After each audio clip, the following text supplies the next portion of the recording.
नमस्कार दोस्तों, आपका अपने चैनल में फिर एक बार बहुत बहुत स्वागत है।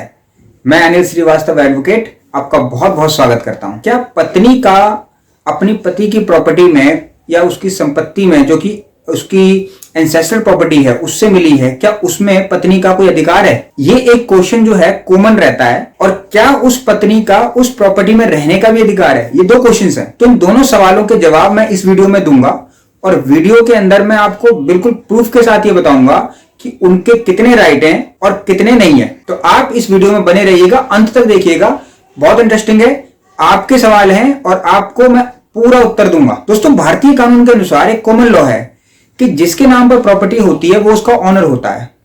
एंसेस्ट्रल प्रॉपर्टी में कह लें तो एंसेस्ट्रल प्रॉपर्टी में जो उस लाइनेज में आता है उसका अधिकार होता है। तो इसी तरीके से पत्नी का कितना अधिकार है वो अब जानते हैं। तो सबसे पहले मैं एक क्वेश्चन लेता हूं कि क्या पत्नी का पति की संपत्ति में अधिकार है, जो कि सेल्फ एक्वायर्ड प्रॉपर्टी है, यानी उसने अपने पैसों से अपने धन से खुद खरीदी है? तो आंसर है नहीं। पत्नी का पति की संपत्ति में कोई अधिकार नहीं है कानूनी तौर पर। पत्नी का पति से भरण पोषण का अधिकार है और भरण पोषण के अधिकार के तहत वो मेंटेनेंस मांग सकती है और प्रॉपर्टी में रहने का अधिकार मांग सकती है। सेक्शन 17 डोमेस्टिक वायलेंस एक्ट को अगर हम रीड करें दोस्तों, सेक्शन 17 घरेलू हिंसा अधिनियम 2005 यानी डोमेस्टिक वायलेंस एक्ट के सेक्शन 17 में ये क्लियरली मेंशन है कि मैट्रिमोनियल जो प्रॉपर्टी होती है, मैट्रिमोनियल यानी जहां पर लड़की की शादी होके गई है, तो उसका वो शेयर हाउस होल्ड हो गया, यानी जहां पर उसकी शादी हुई है, तो जो इन-लॉज का घर होता है उसमें उसका रहने का पूरा अधिकार है। ये सेफ गार्ड दिया गया उनको। लेकिन अगर वो ये कहें कि नहीं मुझे इस प्रॉपर्टी में हिस्सा दे दो, तो वो नहीं होगा, कानूनी रूप से वो वर्जित है। सेक्शन 17 यही कह रहा है पत्नी को जो कि शादी करके आई है उसको उस संपत्ति में रहने का पूरा अधिकार है विधिवत, लेकिन संपत्ति में उसका टाइटलमेंट नहीं होगा। प्रत्येक महिला को समिलाती कौटुंबिक गृह में निवास करने का अधिकार होगा, चाहे उसका उसमें कोई अधिकार स्वतः या लाभकारी हित है या नहीं, यानी उसका टाइटलमेंट है या फिर नहीं है, प्रॉपर्टी में कोई राइट है नहीं है, लेकिन उसका रहने का राइट होगा। कि अब उस घर में से ये सेफगार्ड दिया गया कि उस घर में से पत्नी को निकाला कैसे जाए। तो उसमें लिखा गया है कि विधिवत यानी लॉ को छोड़कर, यानी due process of law follow करने के बाद ही पत्नी को उस घर से निकाला जा सकता है। अदरवाइज उस घर से पत्नी को नहीं निकाला जा सकता।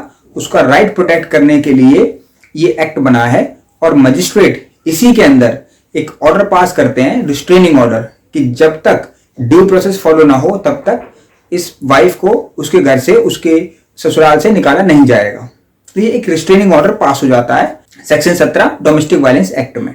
ये एक सेफ गार्ड उनको दिया गया है। हाँ, लेकिन उस प्रॉपर्टी में उनका, फिर से मैं रिपीट कर रहा हूं, सिर्फ रहने का अधिकार है, उस प्रॉपर्टी में उनका टाइटल नहीं है। दोस्तों, इसी में एक important judgment supreme court of India ने पास की।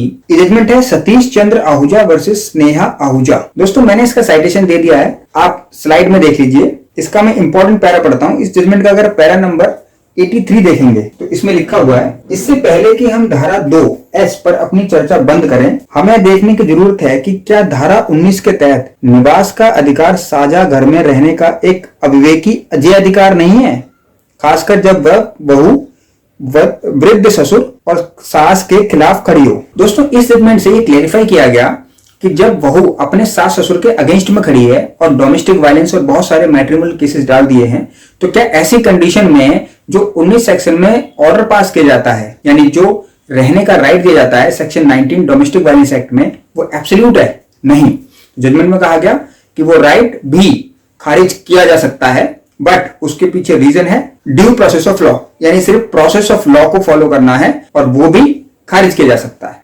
तो दोस्तों, अब बात आती है कि जो सेल्फ एक्वायर्ड प्रॉपर्टी है उसमें तो राइट नहीं है, पर क्या जो एंसेस्ट्रल प्रॉपर्टी चलती हुई आ रही है, यानी जो पीढ़ी दर पीढ़ी जो प्रॉपर्टी चलती आ रही है, वो प्रॉपर्टी में क्या वाइफ का अधिकार हो जाता है? तो आंसर है नहीं। बड़ा क्लियर कट आंसर है कि आप देखिए कि जो पीढ़ी दर चलता हुआ अधिकार है वो उनके फादर को मिलेगा, फादर से बेटे को मिलेगा।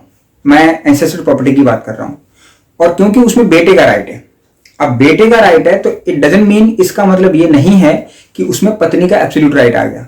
सिर्फ पत्नी का रहने का अधिकार है, जैसे कि मैंने अभी बताया, और रहने का राइट भी जो है वो एब्सोल्यूट नहीं है। यानी अगर आप कोई अल्टरनेट प्रोवाइड कर देते हैं, मान लीजिए उसको रेजिडेंस जो ऑर्डर जो है, अगर आप वहां से वो चली जाती है, मान लीजिए वो वहां से चली जाती हैं, तो रेजिडेंस ऑर्डर आपको कोड दे देती है। उस सूरत में यदि आपका हस्बैंड आपको रेंटेड एड्रेस प्रोवाइड करा रहा है, यानी रेंट पे प्रॉपर्टी प्रोवाइड करा रहे हैं, तो फिर उस कंडीशन में आपका राइट एब्सोल्यूट नहीं होगा और उस प्रॉपर्टी में रहने का राइट परमानेंट नहीं होगा। ये इस जजमेंट के अकॉर्डिंग क्लियरली निकलता है। तो ये दो बातें दोस्तों हमने इस छोटी सी वीडियो के माध्यम से डिस्कस की।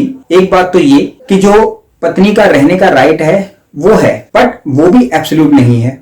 दूसरी बात हमने ये डिस्कस की कि क्या पति की संपत्ति में जीते जी पत्नी का अधिकार है? नहीं, बिल्कुल नहीं है, उसमें कोई राइट नहीं है। लेकिन उनका भरण पोषण का पूरा अधिकार है, वो चाहें तो मेंटेनेंस क्लेम कर सकते हैं। फिर सेक्शन 17 सेक्शन 19 का स्कोप है, वो उसमें भी जो है इंटरिम ऑर्डर पास करा सकते हैं, रिस्ट्रेनिंग ऑर्डर पास करा सकते हैं, ताकि वो उस घर में जाके रहें। साथ ही अगर उस घर में उनको नहीं रखा जाता है या फिर ड्यू प्रोसेस ऑफ फॉलो करते हुए उनको वहां से निकाल दिया जाता है किसी भी तरीके से लॉ के अकॉर्डिंग, तो उस कंडीशन में भी उनको भरण पोषण के साथ साथ रेंट प्रोवाइड करने का अधिकार है। तो दोस्तों इस शॉर्ट वीडियो के माध्यम से मैंने ये बताने की कोशिश की कि क्या पत्नी का पति की संपत्ति में कोई अधिकार है या नहीं। आशा है आपको ये पॉइंट समझ में आया होगा, और यदि इस पॉइंट से रिलेटेड कोई भी आपकी क्वेरी हो तो आप मुझे निसंकोच पूछ लीजिएगा कमेंट बॉक्स में कमेंट करके। इससे रिलेटेड कुछ जानकारियां मैं डिस्क्रिप्शन बॉक्स में रख दूंगा, आप देख लीजिएगा। और उसके अलावा भी कोई क्वेश्चन आप पूछना चाहें तो आपका स्वागत है, आप अपने चैनल पर कभी भी पूछ सकते हैं। और अगर आपको किसी टॉपिक पर वीडियो चाहिए जो आप चाहते हैं तो आप मुझे लिखिए,